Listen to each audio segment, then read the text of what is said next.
Hello everyone, welcome back with new lecture of chemical kinetics. तो last lecture में हमने rate constant की unit के बारे में सीखा था।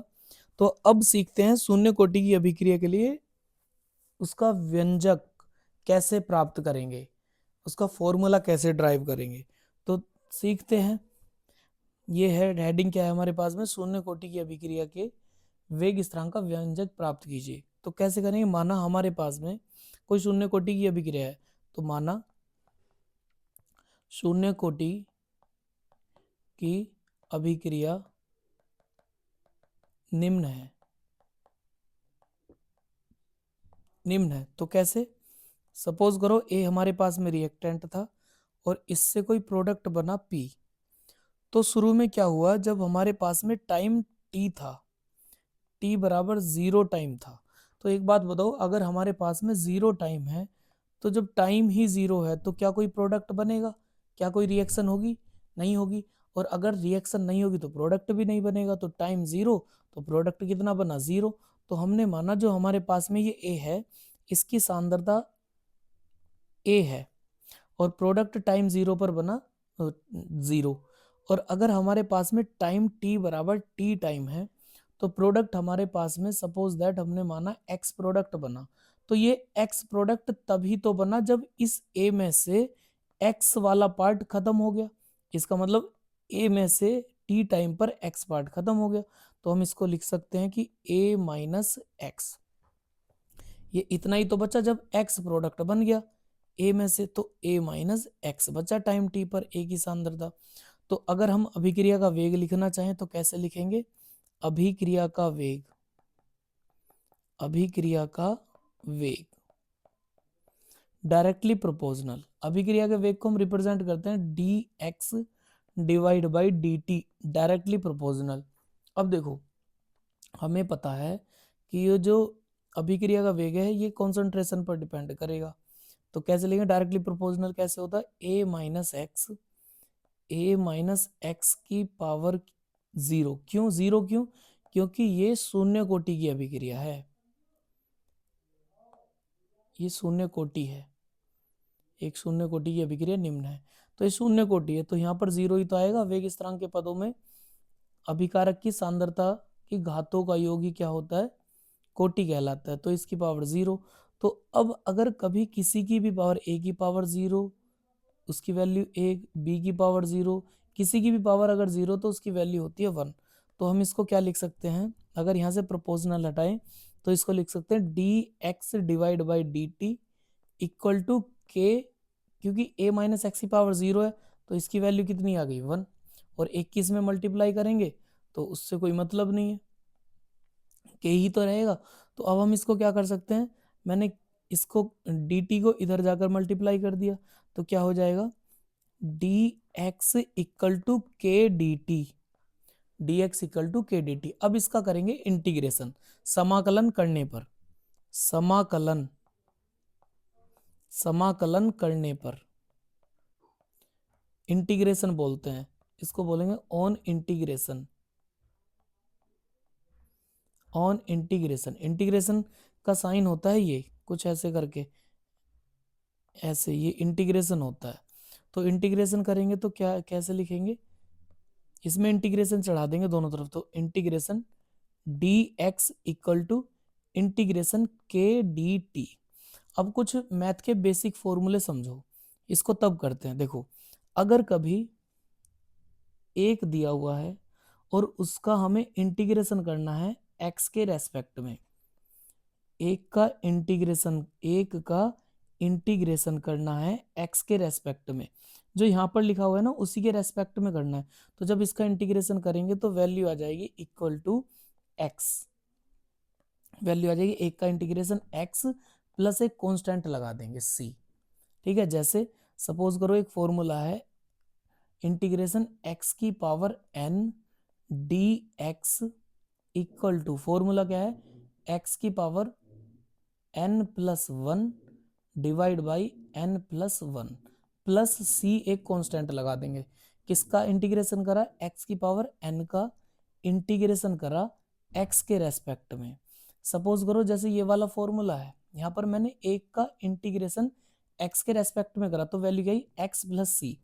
अगर मैं इसका एक का इंटीग्रेशन y के रेस्पेक्ट में करता तो यहाँ पर x की जगह y आता प्लस सी, कांस्टेंट तो ऐसे ही रहता, ठीक है। तो यहाँ पर x की पावर n का इंटीग्रेशन x के रेस्पेक्ट में करा तो वैल्यू आ गई x की power n plus one divide by n plus one plus c. सही है, एक फॉर्मूला ये। और अगर कभी सपोज करो हमारे पास में कुछ ऐसा है, इंटीग्रेशन कोई कांस्टेंट है, a कांस्टेंट है और इसका dx के रेस्पेक्ट में इंटीग्रेशन करना है, तो क्या करेंगे, इसमें से कांस्टेंट को लिख देंगे बाहर। अगर ये कांस्टेंट मैंने यहाँ पर बाहर लिखा तो क्या हो जाएगा, कांस्टेंट बाहर एक dx, क्योंकि भाई इस a की मल्टीप्लाई में एक भी तो है, तो एक तो वहीं रह गया, a को मैंने बाहर लिख दिया तो एक रहा। तो इसको क्या लिख देंगे, इसकी वैल्यू तो हम जानते हैं, एक का इंटीग्रेशन x के रेस्पेक्ट में, तो क्या आ जाएगा equal to a x plus c. तो इसको लिख देंगे ए एक्स प्लस सी, ऐसे कर देंगे। तो अब इसका जब यहाँ पर इंटीग्रेशन करेंगे तो कैसे करेंगे, देखो यहाँ पर वन है तो इसका इंटीग्रेशन करा एक्स, एक्स इक्वल टू यहाँ पर ये k कांस्टेंट है, t के रेस्पेक्ट में इंटीग्रेशन करना है तो k को कर दिया बाहर, एक बचा तो एक का इंटीग्रेशन t के रेस्पेक्ट में करा तो क्या आ जाएगा t प्लस सी, एक कांस्टेंट लगा दिया। यहाँ पर वही तो है, एक a को करा, a का इंटीग्रेशन करना था x के रेस्पेक्ट में, a को कर दिया बाहर तो कौन बचा x ना, यहाँ पर k है, k को कर दिया बाहर, t एक बचा तो किसके रेस्पेक्ट में करना है t के, तो क्या आ जाएगा kt। तो क्या इक्वेशन बनी हमारे पास में, x इक्वल टू के टी प्लस सी, एक कांस्टेंट है, इसको मैंने इक्वेशन नंबर एक कह दिया, एक, ठीक है। अब जरा ध्यान दो, जब हमारे पास में यहाँ पर देखो, जब हमारे पास में टाइम t जीरो था क्या कुछ x बना था, नहीं बना। तो यहाँ पर क्या एक कंडीशन लगाएंगे कि जब हमारे पास में टाइम t इक्वल टू जब जीरो था तो x की वैल्यू कितनी थी, जीरो। तो ये वाली वैल्यू पुट कर देंगे, put in equation first, equation first में इसको क्या करेंगे, पुट कर देंगे। सही है। अब जब इसको पुट करेंगे तो क्या होगा, यहाँ पर x की वैल्यू जीरो पुट करी, t की वैल्यू यहाँ पर जीरो पुट करी तो क्या आ जाएगा, जीरो इक्वल टू के इंटू जीरो प्लस सी। तो c की वैल्यू कितनी आ जाएगी, जब इसको सोल्व करेंगे c की वैल्यू आ जाएगी जीरो। अब इस c की वैल्यू को पुट करेंगे इक्वेशन वन में, तो इस c की वैल्यू को इक्वेशन एक में पुट करने पर तो क्या आ जाएगा, x इक्वल टू के टी प्लस जीरो। तो फॉर्मूला क्या आ जाएगा हमारे, x इक्वल टू के टी। तो शून्य कोटि की अभिक्रिया के लिए x की वैल्यू कितनी आ गई, के टी। और अगर हमें यहाँ से टाइम कैलकुलेट करना है तो टाइम आ जाएगा t इक्वल टू, देखो अगर t की वैल्यू फाइंड करनी तो k को इधर धक्का दे देंगे, इसको जाकर डिवाइड कर देगा तो t equal to x divide by k. और अगर यहाँ से रेट कांस्टेंट की वैल्यू फाइंड करनी है तो रेट कांस्टेंट को यहीं पर रखो, t को इधर धक्का दे दो तो क्या आ जाएगी, k equal to x divide by t. सही है, इतना क्लियर है। अब देखो ये तो हो गया हमारे पास में फॉर्मूला टी टाइम पर। अब सपोज करो हमें अर्धायुकाल फाइंड करना है, अर्धायुकाल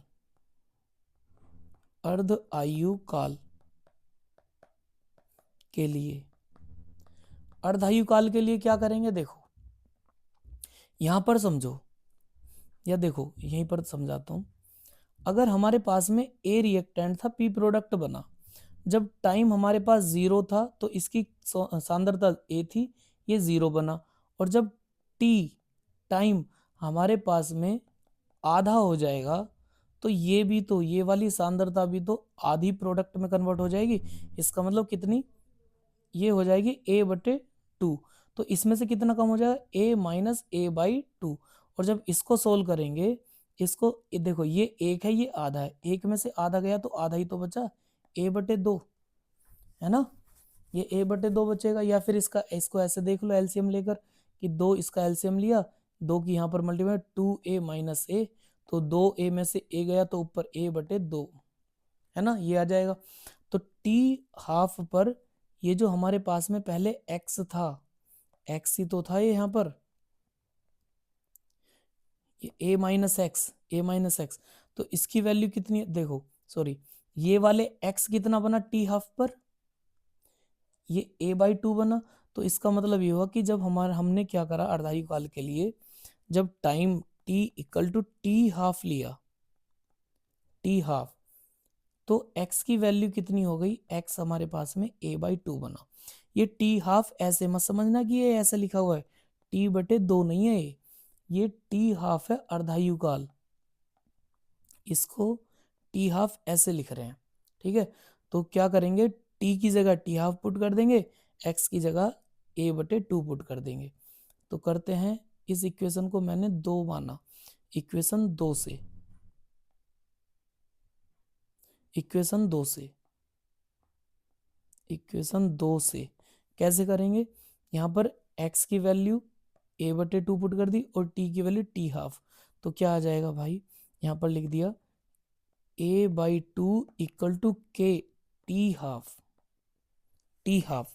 और अगर हम यहाँ से टी हाफ की वैल्यू कैलकुलेट करने लगे तो k चला जाएगा नीचे, ये नीचे चला जाएगा, तो हम इसको लिख सकते हैं t half, t half equal to a/2k, a/2k। तो ये क्या है, ये है शून्य कोटि की अभिक्रिया के लिए अर्धायु काल का फॉर्मूला। तो कभी कभी पेपर में सीधा सीधा फॉर्मूला भी पूछा जाता है कि जीरो कोटि की अभिक्रिया के लिए अर्धायु काल का फॉर्मूला क्या है T half equal to a/2k, a/2k। एक दो बार बोलोगे याद हो जाएगा, ठीक है। यही हमें ड्राइव करना था, ड्राइव हमें पहले ये करना था, ये, उसके बाद में अर्धायु काल के लिए यहाँ से ये ड्राइव करना था, ठीक है। इतना समझ आया होगा। सबसे इंपॉर्टेंट चीज़ है, मैथ के फॉर्मूले आपको 2-3 याद होने चाहिए। आई होप आपको अभी याद भी हो जाएंगे, इतने ज़्यादा डिफिकल्ट नहीं है, सही है। ये तो हो गया हमारा व्यंजक कैसे बनाना था, कैसे इसको ड्राइव करना था। अब देखते हैं इसके एग्जाम्पल।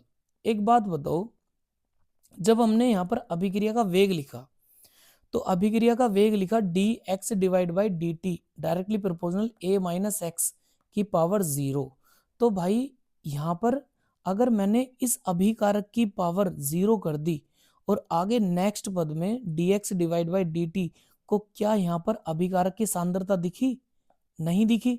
और जब नहीं दिखी तो इसका मतलब ये हुआ कि जीरो कोटि की अभिक्रिया अभिकारक की सांद्रता पर निर्भर ही नहीं करती, अभिकारक की सांद्रता पर निर्भर ही नहीं करती। तो निर्भर किस पर करेगी, जो भी उसकी उपस्थिति में होगा। जैसे शून्य कोटि की अभिक्रिया के उदाहरण देखते हैं, देखो शून्य कोटि की अभिक्रिया के उदाहरण, पहला H2 प्लस Cl2, सूर्य के प्रकाश की उपस्थिति में जब रिएक्शन होती है तो बनता है 2HCl। तो इस अभिक्रिया में क्या है, HCl का बनना इनकी सांद्रता पर निर्भर नहीं करता, निर्भर करता है सूर्य के प्रकाश की उपस्थिति के। जितनी इंटेंसिटी, जितनी तीव्रता की सूर्य के प्रकाश की होगी, उतना ही ज्यादा प्रोडक्ट जल्दी रिएक्शन, जल्दी प्रोडक्ट बन जाएगा। जैसे उपरोक्त अभिक्रिया में अभिक्रिया का वेग अभिकारक की सांद्रता पर निर्भर नहीं करता, इनकी सांद्रता पर निर्भर नहीं करता, सूर्य के प्रकाश की तीव्रता पर निर्भर करता है। अतः अभिक्रिया शून्य कोटि की अभिक्रिया है जब इनकी सांद्रता पर निर्भर ही नहीं करता, क्योंकि यहाँ पर हमने देखा है ये निर्भर ही नहीं कर रहा, क्यों, क्योंकि इसकी पावर 0 है। और जब इसकी सांद्रता पर, अभिकारक की सांद्रता पर निर्भर ही ना करे तो अभिक्रिया कौन सी, शून्य कोटि की अभिक्रिया। तो एग्जाम्पल के साथ लिखने के लिए आए तो लिख देंगे। जैसे दूसरा दूसरा ये है N2 2N2O से 2N2 2NO, यहाँ से ये बनेगा प्रोडक्ट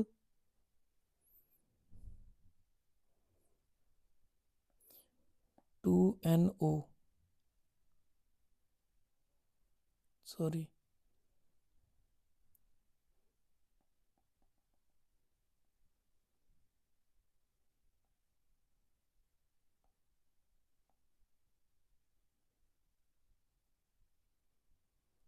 N2O2 से बनता है 2NO।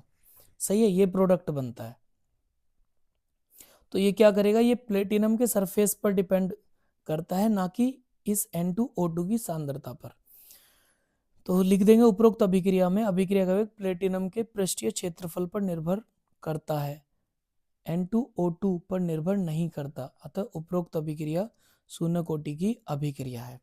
ठीक है, यहाँ पर 2N2O2 जब प्लेटिनम की उपस्थिति में रिएक्शन करता है तो बनाता है 2N2O।